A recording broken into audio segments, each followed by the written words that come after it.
Famous ayurvedic doctor தான். இவங்க நிறைய விஷயத்துல வந்துட்டு ரொம்பவே ஸ்பெஷலானவங்க. So let's welcome Mumtaz Anas. வணக்கம் மேம். அடுத்ததா பாத்தீங்கன்னா இந்த கர்ப்பப்பை சார்ந்த பிரச்சனை. இப்போ இன்றைய காலகட்டத்துல பெண்கள் ஃபேஸ் பண்ணக்கூடிய மிகப்பெரிய பிரச்சனை வந்து கர்ப்பப்பை பிரச்சனைன்னு சொல்லலாம். சோ அதுக்கு உங்களுக்கு என்ன மாதிரியான மருத்துவங்கள்?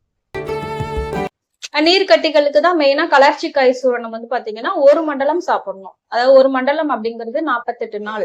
காலையில நைட்டு 2 வேளைக்குமே சாப்பிடணும். அது மாதிரி வந்து அவங்க பல்ஸ்ல வந்து என்ன இருக்குன்றத பார்த்துட்டு அது பேஸ் பண்ணியும் நம்ம சில மெடிசன்ஸ் எல்லாம் சொல்லுவோம். சோ அதுவும் கொஞ்சம் அந்த 48 நாள் சாப்பிடும் போது நல்ல ஒரு ரிசல்ட் வந்து தெரியும். அதாவது சாப்பிட்ட ஒரு 10 to 15 டேஸ்லயே வந்து நல்ல ஒரு அதாவது பீரியட்ஸ் இர்ரெகுலரா இருக்கும், பீரியட்ஸே வராது.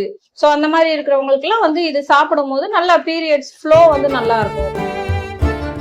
இயற்கையை சார்ந்து வந்து மக்கள் வர ஆரம்பிச்சுட்டாங்க. சோ வந்து நம்ம எதுல குணம் அடைய முடியும் அப்படின்னா வந்து நம்ம இயற்கையில வந்து நம்ம என்ன உணவா எடுத்துக்கிறோமோ அது மூலயமா தான் நம்ம வந்து குணம் அப்படிங்கிறது வந்து நம்மளுக்கு கிடைக்கும். பார்க்கணும். சோ என்ன கம்ப்ளைண்ட், பிசிஓடியா, பிசிஓஎஸ்ஆ, சோ ஹார்மோனல் இம்பேலன்ஸா, தைராய்டா, அது மாதிரி இன்சுலின் ரெசிஸ்டண்டா இருக்கும் சிலருக்கு. சோ அந்த மாதிரி இருக்கா நம்ம வந்து பிளட் செக்அப் பண்ணிடணும்.